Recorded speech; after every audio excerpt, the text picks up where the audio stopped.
प्रदेश में कोरोना संक्रमण के बढ़ते मामलों को देखते हुए हिमाचल प्रदेश सरकार के द्वारा सख्त कदम उठाए गए हैं और मैरिज, पॉलिटिकल रैलियों और सोशल गैदरिंग पर विशेष नजर रखी जा रही है ताकि कोरोना के संक्रमण पर काबू पाया जा सके। वहीं शनिवार को मंडी जिला प्रशासन के द्वारा सरकार के निर्देशानुसार जिला के विभिन्न विभागों में 5 डेज ऑफ वीक किया गया और शनिवार को वर्क फ्रॉम होम किया गया ताकि सरकारी कार्यालयों में किसी प्रकार की भीड़ एकत्रित न हो और लोगों के कार्य ऑनलाइन माध्यम से हो सकें। वहीं शनिवार को 5 डेज अ वीक होने के चलते कार्यालय बंद रहे और कर्मचारियों व अधिकारियों ने वर्क फ्रॉम होम जारी रखा और अपनी ड्यूटी को अंजाम दिया। वहीं मंडी शहर के स्थानीय लोगों का कहना है कि सरकार के द्वारा कोरोना से निपटने के लिए जो कदम उठाए जा रहे हैं वो काफी सराहनीय है। सरकार द्वारा जो कदम उठाए गए बड़े सराहनीय कदम है। एक तो जो उन्होंने रात को जो लॉकडाउन लगा रखा है बहुत ही अच्छा कार्य किया हुआ है और साथ में जो 5 डे का में वर्क और 1 दिन का होम का वर्क का रखा हुआ है बहुत ही अच्छा स्टेप है।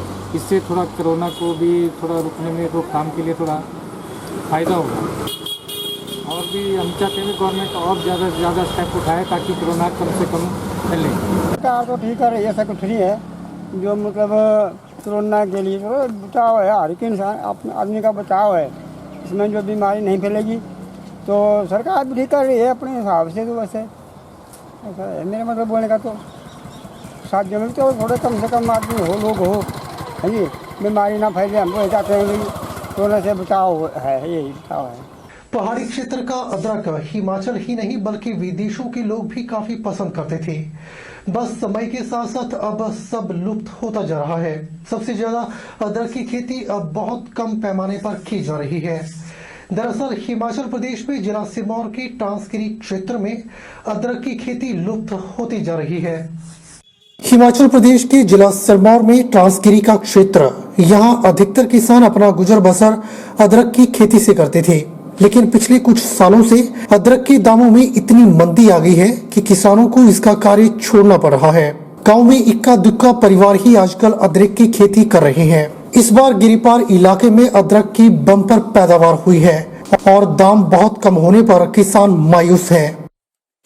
हमारे यहाँ अदरक की इस बारी बम्पर पैदावार हुई है और इस बारी रेट अच्छे न मिलने के कारण से किसान बहुत ही नाराज है और जिसके कारण पूरे क्षेत्र के किसानों में रोष है।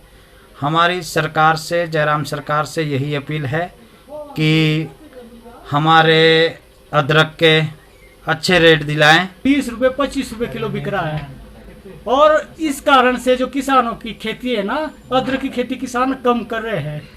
हम चाहते हैं जयराम सरकार से कि थोड़ा हमें अदरक के अच्छे रेट मिले। तकरीबन 30 साल पहले देखें तो हर तीसरे घर जो हमारा फार्मर है वो अदरक की फसल को पैदावार करता था और बहुत बड़े स्केल पे पैदावार करता था। लेकिन धीरे धीरे अदरक की फसल की जो पैदावार है वो धीरे धीरे घटती जा रही है। इसके पीछे पहले ये अदरक की जो फसल थी ये प्राइमरी यानी प्रमुख फसल के रूप में थी, लेकिन अब ये सेकेंडरी के रूप में आ चुकी है क्योंकि जो फार्मर है ऐसी फसलों की तरफ उसका ध्यान जा रहा है जहां से उसका जो है लागत है वो कम लगे, लागत के साथ वो ज्यादा पैसा कमा सके। इन दिनों देश की राजधानी दिल्ली में विशाल किसान आंदोलन केंद्र सरकार द्वारा पारित कृषि बिलों पर किया जा रहा है, जिसमें कहीं न कहीं केंद्र सरकार का भी गला सूख गया है। केंद्र सरकार भी किसानों के सामने बैकफुट पर नजर आ रही है।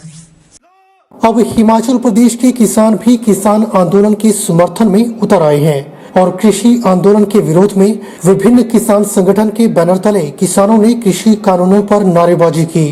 उपायुक्त कार्यालय सोलन एवं पुराने बस अड्डे पर किसानों ने कृषि बिलों के विरोध में एवं किसान आंदोलन के समर्थन में प्रदर्शन किया, जिसके किसानों द्वारा केंद्र सरकार के खिलाफ जमकर नारेबाजी की गई। किसानों नेताओं का कहना है कि केंद्र की सरकार किसानों को ऐसे तानाशाही वाले फैसलों के साथ समाप्त करना चाहती है। किसान नेता नीतीश ठाकुर ने बताया कि वह कृषि बिलों के विरोध में है और दिल्ली में चल रहे किसान आंदोलन के पक्ष में है। उन्होंने कहा कि अभी हिमाचल से करीब 200 किसान दिल्ली गए हैं। यदि समय रहते केंद्र सरकार न माने तो हिमाचल के किसान भी दिल्ली के लिए कूच कर जाएंगे।